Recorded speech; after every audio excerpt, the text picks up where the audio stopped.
श्री सत्यनारायण भगवान की कथा। तृतीय अध्याय। सूत जी बोले, हे श्रेष्ठ मुनियों, अब आगे की कथा कहता हूँ।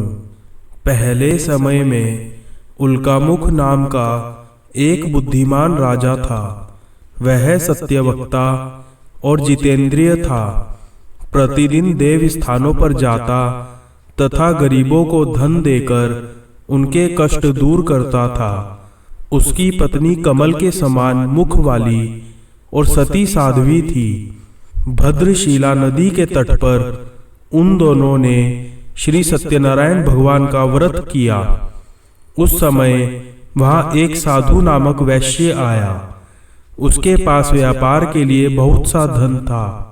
राजा को व्रत करते देखकर वह विनय के साथ पूछने लगा, हे राजन, भक्ति युक्त चित्त यह आप क्या कर रहे हैं?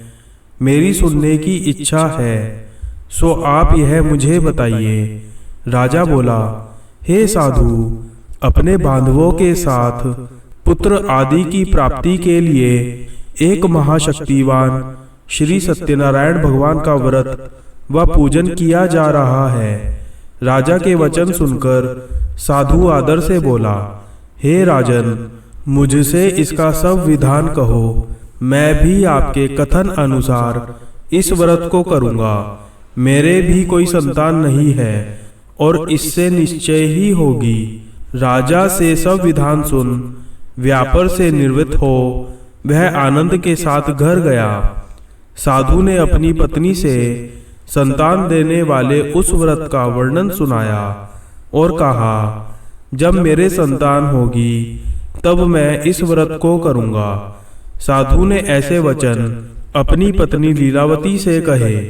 एक दिन उसकी पत्नी लीलावती पति के साथ आनंदित हो सांसारिक धर्म में प्रवृत्त होकर श्री सत्यनारायण भगवान की कृपा से गर्भवती हो गई तथा 10वें महीने में उसके एक सुंदर कन्या का जन्म हुआ।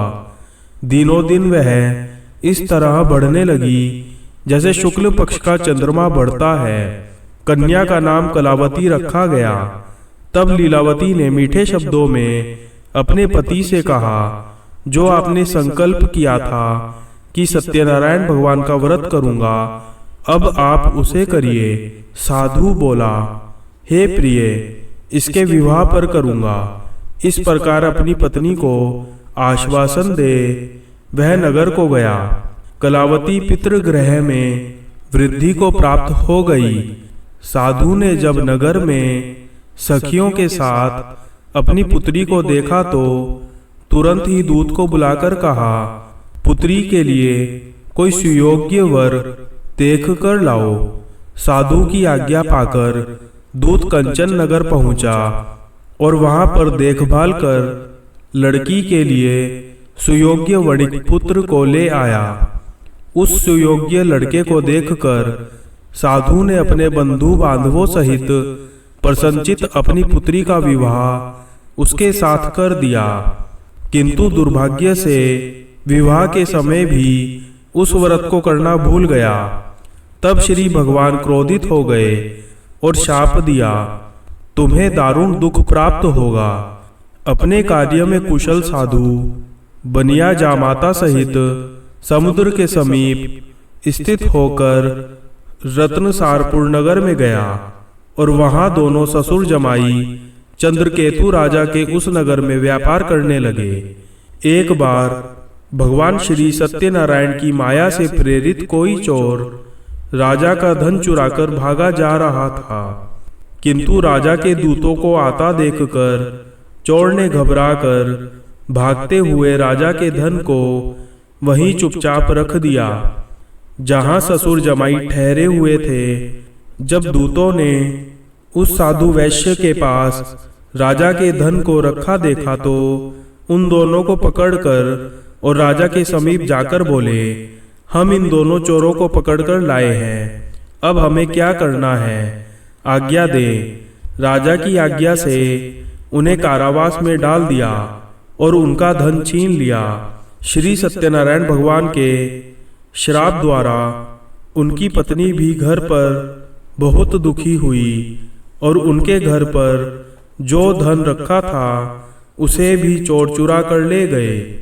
शारीरिक व मानसिक पीड़ा तथा भूख प्यास से अति दुखी हो अन्न की चिंता में कलावती एक ब्राह्मण के घर गई। वहां उसने श्री सत्यनारायण भगवान का व्रत होते देखा। फिर कथा सुनी तथा प्रसाद ग्रहण कर रात को घर आई। माता ने कलावती से कहा, हे पुत्री, तू अब तक कहाँ रही और तेरे मन में क्या है? कलावती बोली, हे माता, मैंने एक ब्राह्मण के घर श्री सत्यनारायण भगवान का व्रत देखा है। कन्या के वचन सुनकर लीलावती भगवान के पूजन की तैयारी करने लगी।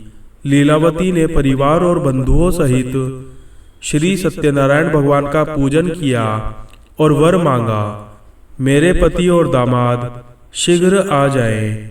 साथ ही प्रार्थना की, हम सबका अपराध क्षमा करो।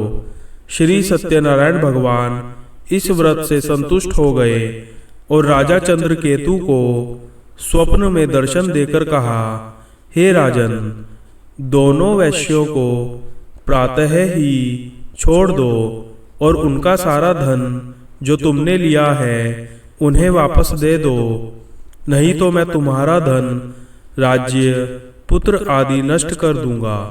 राजा से ऐसा कहकर भगवान अंतर्ध्यान हो गए।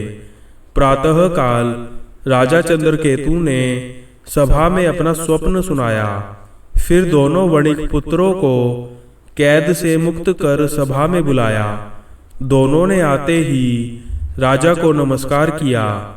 राजा मीठे वचनों से बोला, हे महानुभावों, भाग्यवश ऐसा कठिन दुख तुम्हें प्राप्त हुआ है, अब तुम्हें कोई भय नहीं। ऐसा कहकर राजा ने उनको नए नए वस्त्र आभूषण पहनाए तथा उनका जितना धन लिया था उससे दुगुना धन देकर आदर से विदा किया। दोनों वैश्य अपने घर को चल दिए।